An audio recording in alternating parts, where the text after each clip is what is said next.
It began in the heart of Silicon Valley, a place where ideas were currency, where promises could raise billions, and where the line between vision and delusion was dangerously thin. The year was 2003. Google had just gone public. Facebook was still a dorm room project at Harvard.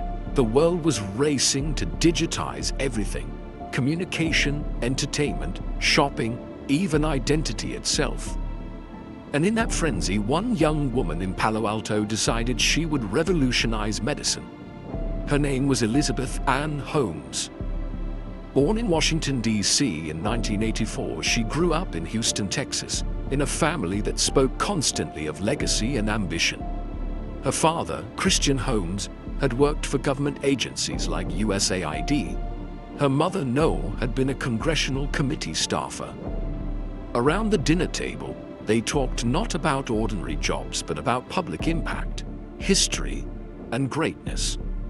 From the start, Elizabeth wanted to do something monumental, something that would place her name alongside inventors and world leaders. When she arrived at Stanford University in 2002, she enrolled in chemical engineering. At just 18, she already spoke with an unusual seriousness. Friends remembered her as reserved, intense, even awkward, but she was consumed by one idea: fear of needles. Holmes had been terrified of blood draws since childhood, and she wondered, why should anyone need to give a whole vial of blood when a single drop could carry so much information? That question became an obsession. Within her first year at Stanford, she filed a patent for a patch that could detect infections and deliver antibiotics automatically. It was ambitious, some would say unrealistic, but professors admired her drive. Among them was Channing Robertson, the chair of Stanford's Department of Chemical Engineering. Robertson was well respected, with decades of academic credibility. He became her mentor. By 2003, at just 19 years old, Elizabeth Holmes dropped out of Stanford. She told her parents she wanted to start a company, and they agreed, even mortgaging their house to help her seed her dream. That company was called Theranos, a blend of therapy and diagnosis. Its mission? To eliminate the need for needles and make blood testing simple, fast, and painless. It sounded noble, it sounded futuristic. And in a Silicon Valley drunk on the gospel of disruption, it sounded like a gold mine. Theranos began in a rented basement on the Stanford campus before moving to Palo Alto. Holmes wore black turtlenecks, quoting Steve Jobs as if she was inheriting his mantle. She said she wanted to build not just a product, but a revolution. The pitch was intoxicating. Imagine walking into a pharmacy, pricking your finger once, and minutes later knowing if you had cancer, high cholesterol, diabetes, or an infection. 100 tests from a single drop of blood. No doctor's offices, no waiting, no fear. By 2004, Holmes was raising millions. The first to back her was Tim Draper, a venture capitalist whose daughter had once played with Elizabeth as a child.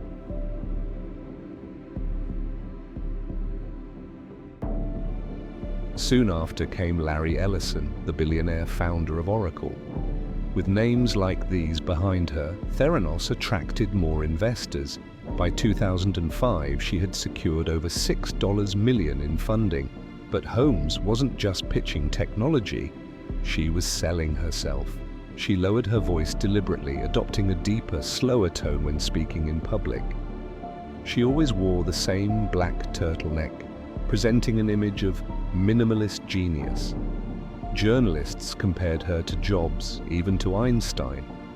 And the press wanted the story: a 19-year-old college dropout, a woman in a male-dominated industry on the verge of saving lives.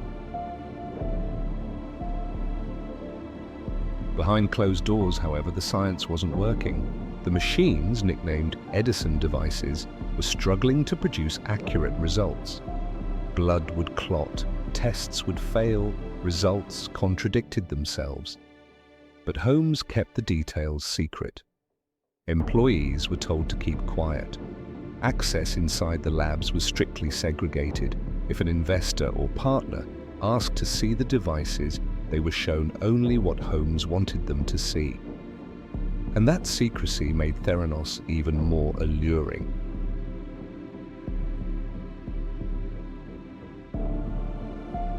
By 2010, the company had raised hundreds of millions. It moved into a gleaming headquarters on Page Mill Road in Palo Alto. Elizabeth Holmes, then just 26, was on magazine covers. She promised her invention could run over 200 blood tests, faster and cheaper than traditional labs. But here was the masterstroke. She built a board of directors unlike any other startup. Instead of scientists, she gathered statesmen. George Shultz, former US Secretary of State. Henry Kissinger, another former Secretary of State. William Perry, former Secretary of Defense. James Mattis, retired Marine Corps General. Richard Kovacevic, former CEO of Wells Fargo. Riley Bechtel, from the Bechtel Corporation.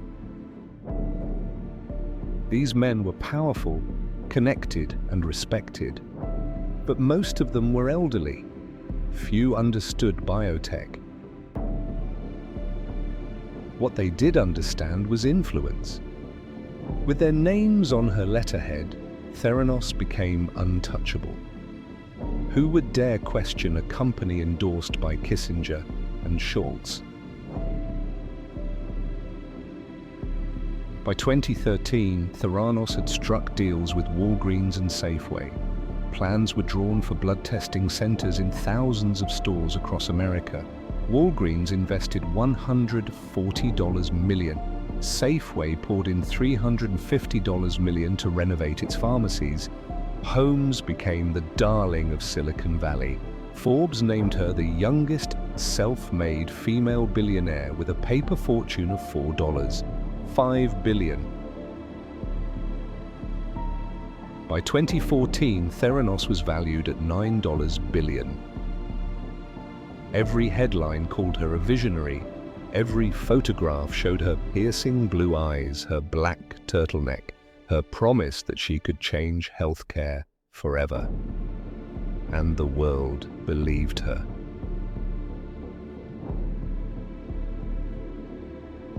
Yet inside the labs, workers whispered. The Edison machines often broke down. When doctors sent patient samples, technicians quietly ran many of them on standard Siemens machines, hiding the fact that Theranos technology didn't work. Results were inconsistent, sometimes dangerously wrong, but Holmes didn't blink. She told anyone who asked that secrecy was necessary to protect trade secrets. She called doubters cynics. She told investors they were funding not just a company, but a revolution that would save millions of lives. Her board nodded. Her investors doubled down. Her image grew stronger, and by 2015, Theranos had become one of the most celebrated startups in history. From Stanford dropout to billionaire CEO, from an idea born out of fear of needles to a company hailed as the future of medicine, it was the perfect Silicon Valley story. Too perfect. Because behind the glowing headlines, behind the billion-dollar valuation, behind the black turtleneck and the magazine covers, a storm was brewing. And when it broke, it would expose not just Elizabeth Holmes, but an entire culture of blind faith in disruption. For years, Theranos had lived on image. Glossy magazine covers, glowing interviews, a boardroom full of powerful names. But science does not bend to image. And eventually the cracks began to show. Ooh. It started quietly. Doctors began to notice strange results from Theranos tests. Patients complained about readings that didn't match their symptoms. A woman in Arizona was told she was miscarrying, when in fact she was still pregnant. Another received results suggesting a heart attack, though she was fine. These weren't just errors, these were lives thrown into chaos by numbers on a screen. Inside the company, employees were uneasy. Some had joined because they believed in Holmes's mission, others because they admired the promise of Silicon Valley. But they were working in a fortress of secrecy. Engineers and chemists were kept in separate labs. They were told not to talk to each other about their projects. When visitors came, black curtains were pulled around the Edison machines so no one could see inside. By 2014, Walgreens had begun pilot testing Theranos devices in Arizona stores. Patients could walk in, get a finger prick, and receive results. But behind the counter, Theranos technicians were quietly running samples on traditional Siemens analyzers. The Edison devices simply didn't work. Still, Elizabeth Holmes kept smiling on television. She told CNBC that Theranos was performing hundreds of tests with just a drop of blood. She told investors that her company was changing the world, and almost everyone believed her, until one man asked questions. In 2015, John Carreyrou, a journalist at the Wall Street Journal, received a tip. The tip came through a pathologist blogger named Adam Clapper, who had heard whispers about Theranos' technology. Clapper connected Carreyrou with a former employee, and the picture that emerged was alarming. Carreyrou began interviewing former staff members. Tyler Schultz, grandson of board member George Schultz, revealed how the Edison machines gave wildly inaccurate results. Erica Chung, another young employee, described the fear culture inside Theranos. Employees were followed, threatened with lawsuits, silenced by non-disclosure agreements, but Carreyrou pressed on. On October 15, 2015, the Wall Street Journal published his bombshell investigation. The headline, "Hot startup Theranos has struggled with its blood test technology." The article claimed that Theranos' devices were unreliable and that the company had secretly relied on traditional machines for most tests. It alleged that Holmes had misled investors, regulators, and patients. The world reacted with shock. Holmes called the article factually incorrect. She went on television to defend herself, insisting it was the work of critics who wanted to tear her down. "First they think you're crazy, then they fight you, and then you change the world," she said, quoting Gandhi. But this time, image wasn't enough. Regulators had begun to pay attention. The Centers for Medicare and Medicaid Services, CMS, the agency that oversees lab testing in the United States, launched an inspection of Theranos' Newark, California facility. What they found was damning. Tests were being run on unvalidated machines. Quality control checks were being ignored. Patients had been given results that could have led to misdiagnosis. In January 2016, CMS issued a scathing report describing the laboratory as posing immediate jeopardy to patient health and safety. The punishment was swift. CMS revoked Theranos' license to operate its California lab. Holmes was banned from owning or operating a clinical laboratory for 2 years. Theranos' partners fled. Walgreens shut down its blood testing centers and later sued Theranos for $140 million. Safeway ended its partnership. Investors filed lawsuits. Patients demanded answers. And the once celebrated unicorn, valued at $9 billion, began to unravel. Holmes's closest ally inside the company was Ramesh Sunny Balwani, Theranos' president and COO. Balwani had joined in 2009. He was nearly 20 years older than Holmes and had made money in the software industry before the dot-com crash. Their relationship, both personal and professional, was secret from the board and investors. Balwani ran Theranos with an iron grip. Employees described him as intimidating, often shouting in meetings, enforcing Holmes' secrecy at all costs. Together, Holmes and Balwani projected control. But when regulators closed in, cracks appeared in their alliance. In 2016, Balwani left the company. Theranos announced it would shift focus to a new mini-lab device, but by then, its reputation was destroyed. In March 2018, the US Securities and Exchange Commission, SEC, charged Holmes and Balwani with massive fraud. The complaint alleged that they had engaged in an elaborate, years-long fraud in which they exaggerated or made false statements about the company's technology, business, and financial performance. Holmes settled with the SEC without admitting or denying wrongdoing. She gave up control of Theranos, returned millions of shares, and paid a $500,000 fine. But the criminal investigation was still underway. In June 2018, a federal grand jury indicted Elizabeth Holmes and Sunny Balwani on 9 counts of wire fraud and 2 counts of conspiracy to commit wire fraud. Prosecutors claimed they had defrauded investors of more than $700 million while endangering patients with inaccurate tests. By then, Theranos was collapsing. In September 2018, the company formally dissolved. Its patents were sold off, its employees scattered. A dream once worth $9 billion was now worth nothing. Holmes, once the youngest female billionaire, was broke. She moved to San Francisco with her new partner, Billy Evans, heir to a California hotel chain. In 2021, she gave birth to her first child, but the trial was coming. The trial of Elizabeth Holmes began in August 2021 in San Jose, California. For months, prosecutors presented evidence, emails, investor presentations, patient testimonies. Witnesses included former Theranos employees, doctors, and investors who had lost millions. The defense argued that Holmes had never intended to defraud anyone, that she truly believed in her technology and simply failed. They painted her as an ambitious young entrepreneur who had made mistakes, but not crimes. But the evidence told another story.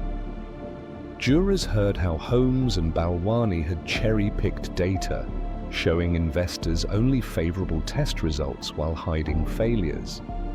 They learned how she had misled Walgreens and Safeway executives, promising capabilities that didn't exist. They saw emails where she dismissed internal concerns while courting billionaires. On January 3, 2022, the verdict came. Elizabeth Holmes was found guilty on 4 counts, 3 counts of wire fraud and 1 count of conspiracy to commit wire fraud. Each carried a maximum sentence of 20 years. In November 2022, she was sentenced to 11 years and 3 months in federal prison. She reported to a Texas facility in May 2023. Sunny Balwani, tried separately, was found guilty on all 12 counts and sentenced to nearly 13 years. The story of Theranos ended not with a breakthrough but with handcuffs. And yet, the questions it raised still echo. How did so many powerful people believe in a technology that didn't work? How did a board filled with statesmen fail to ask for proof? Why did investors pour in hundreds of millions without demanding peer-reviewed studies? The answer lies in more than one woman's deception. It lies in a culture that worships disruption, that celebrates charisma over competence, that mistakes confidence for truth. Elizabeth Holmes did not invent that culture. She simply mastered it. Today, the money is gone, investors lost fortunes, Walgreens and Safeway were humiliated, patients were left questioning their results, wondering if decisions about their health had been based on lies. Theranos serves as a case study in business schools. Holmes's name, once whispered alongside Jobs and Gates, is now synonymous with fraud. But perhaps the most chilling part is this: if a single young woman with no scientific background could convince the world to trust her with their blood, what else could be sold on image alone? The $9 billion scam was not just about fake machines and false promises. It was about the fragility of trust in a world where hype moves faster than truth. And that is why the story of Theranos and the woman who built it will not be forgotten.